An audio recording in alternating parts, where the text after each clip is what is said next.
Hello, good afternoon. This is David. Coming back at you again with the Sacred Clown Tarot. Different location, different setting this time.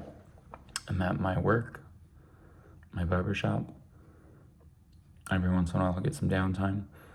I haven't been able to put out videos in a couple months because my schedule has changed and I'm doing more stuff. So this is me at least trying to dip my toes back into doing this on a more regular and familiar basis.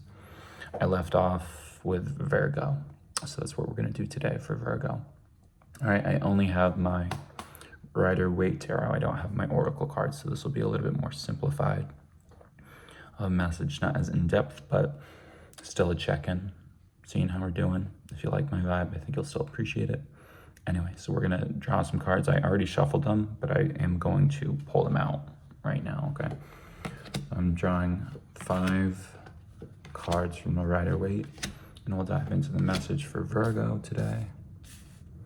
I hope you're doing well and that the world isn't caving in on you. Ooh. Bottom of the deck is death. Okay, I was just trying to be silly by saying that, but this is the underlying message. Okay. All right. Oof. And I dropped it. All right. Death is the underlying card. Underneath that was 9 of Cups and then 4 of Wands under that, if that counts or means anything to you. But let's get an underlying message or under sense as to why death is prevalent. Death has been the underlying theme, 144, of more recent videos I've done, or like renewal, rebirth, reconfiguration, finding clarity in the midst of disorganization or disharmony. Bear in mind, I started this channel 3 years ago and stopped making videos halfway through. So the more recent ones, like the last 6, have been more in line with death. But anyway, now it's your time to process death, Virgo. First up, we have Queen of Wands. We've got the Ace of Pentacles. In the center, we have 7 of Swords. After that, we have the 5 of Swords. And then last, we have the Hermit. All right, so we'll dive into these messages for you, Virgo, and clarify if need be, all right? So Queen of Wands. We'll tap into this for you, Virgo.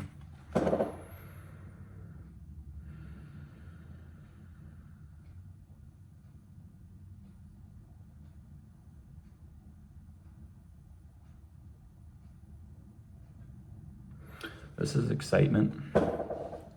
There's a sense of being headstrong, courageous. There's a valor.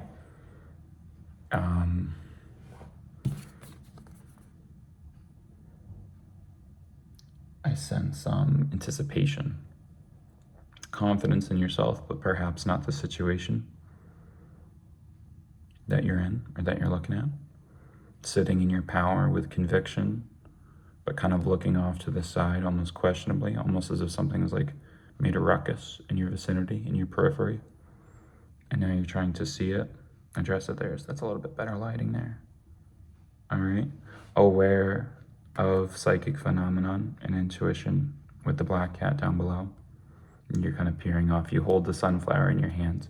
Blooming, prosperity, abundance. Joie de vivre, if that's any fan of a fucking word in French. That's what's coming to mind. And then we have Ace of Pentacles coming up after that. All right, it's happening.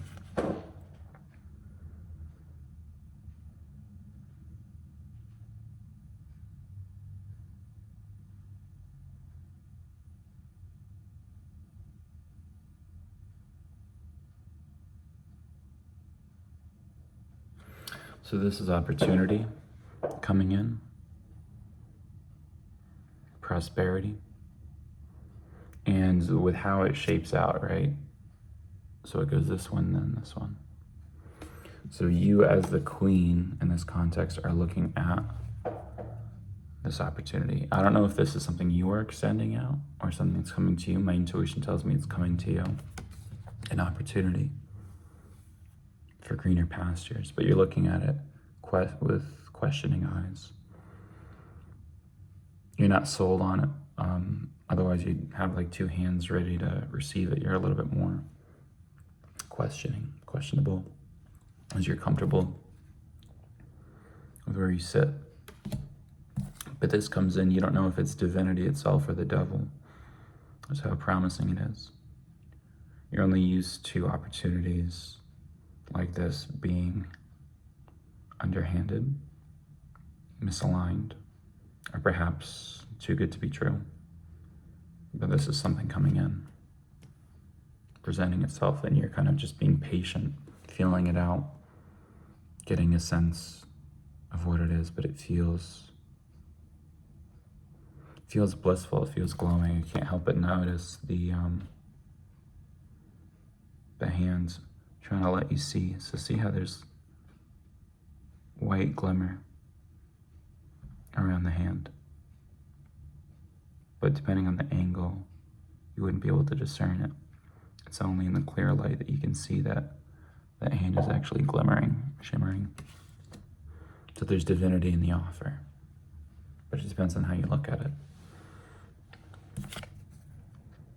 At the center is the Seven of Swords, so we're going to get to the center of it.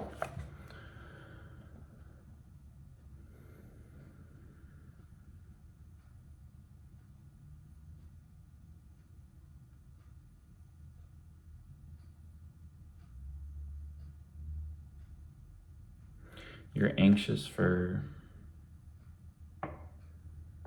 cheeky or sly behavior.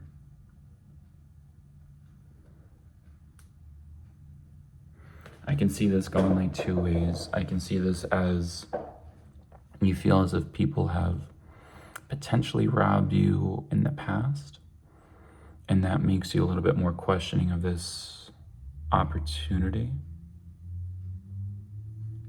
People have made off like unbeknownst to your vision, or they've kind of gotten away underneath the surface. But a bigger portion of my insight, how I'm looking at this card for you, is that it's almost more in alignment with the too good to be true. It's like as if you take these opportunities, it's almost like this guy walking off with these swords. Like you're making off with more than you need.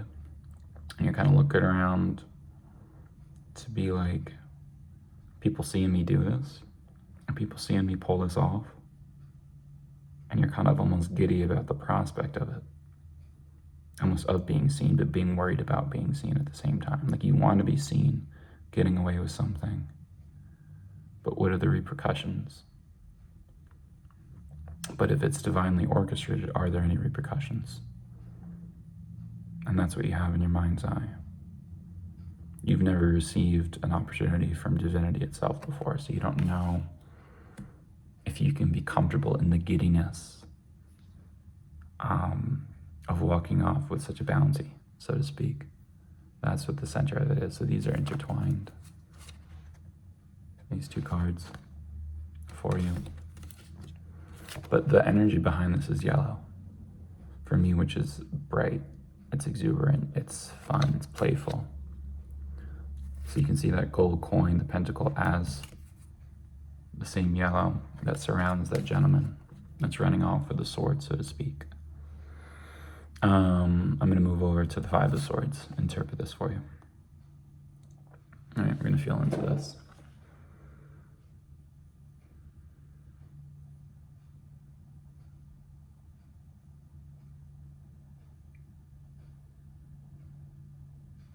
You're tired of fighting.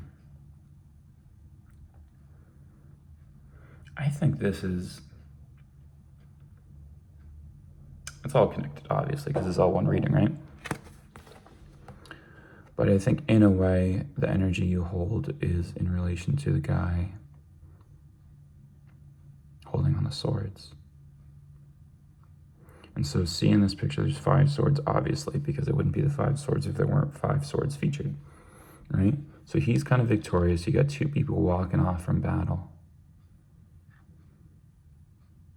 And he's victorious. I think this is indicative of the long fight that you've had. But I also want to see everything as a timeline. So I think you're starting off in this energy, you're kind of resting on your laurels, and there's more being offered to you with this. Is it right for you to take up this opportunity? Because it seems almost too good to be true in your head. What you'll find is that you had been fighting for this opportunity all along, without sounding too cliche or overly romantic.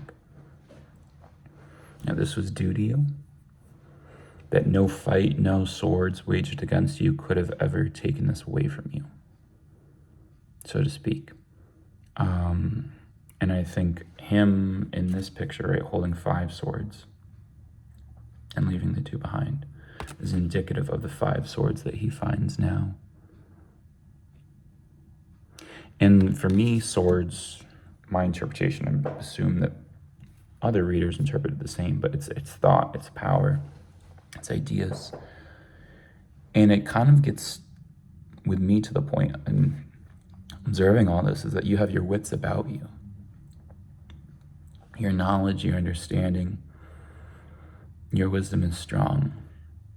And no one's going to cut you down verbally, because you know how to defend yourself verbally better than anybody else. Your wits, your reasoning, your logic is completely sound. And even in gray skies, right? When it's stormy, when it's gray, when it's dark, when the weather's mired, you'll still stand victorious. And that seems wrong, right? Because on a cloudy day, we would like to believe that no one is the victor. But the gray, the clouds, the blue, and this picture still shows up in this one. It's from the gray clouds that the golden opportunity emerges. And as you walk forward, right, making out like a thief in the night, into future treachery or conflict, you will still remain the victor. And it will be while there are gray skies surrounding, but the gold is still yours, all right? And that brings us to the Hermit. Because this is you at the end of it, the wisdom that you've accumulated after much time. Is the gold that he has in his light, right? Is the same as this. And the staff, right? How do I put this? The authority. You know, like the idea of carrying a big stick, the authority that you imbued, that you embodied at the start, shows up here. So this is youth, conviction, elegance, grace, passion. At the end of this journey, right? You're able to sit with it and have knowledge that will guide you through anything. And you'll have more reverence, more patience, more understanding. Because in a world of gray, you carry the light. The light's still going to light your vision, so to speak, or whatnot. And that's what you need to understand about the death. The death that you're going to see, it's going to surround you. The death of an old way of living, of an old way of life. It doesn't come without the emotional satisfaction underneath it. This is yours. Even though we're looking at this, you'll still have this emotional satisfaction. And that comes with the unification. This is a celebration, whether it's harmonic union with another or harmonic union with yourself, with God. Death doesn't come until you've found those 2 things for yourself anyway. Mainly yellow, mainly exuberant, mainly bold, mainly beautiful. So while death superficially is what you'll witness, you're going to have your harmony either way, because you stayed true and stayed faithful. Yeah, I like that. I don't think I want to say anything more. I think that was pretty golden. rather nebulous, not really getting to perhaps the heart of the matter, but for your understanding of your situation as is. Lovely. All right. Hope this helps you. Peace out, Virgo. Do well.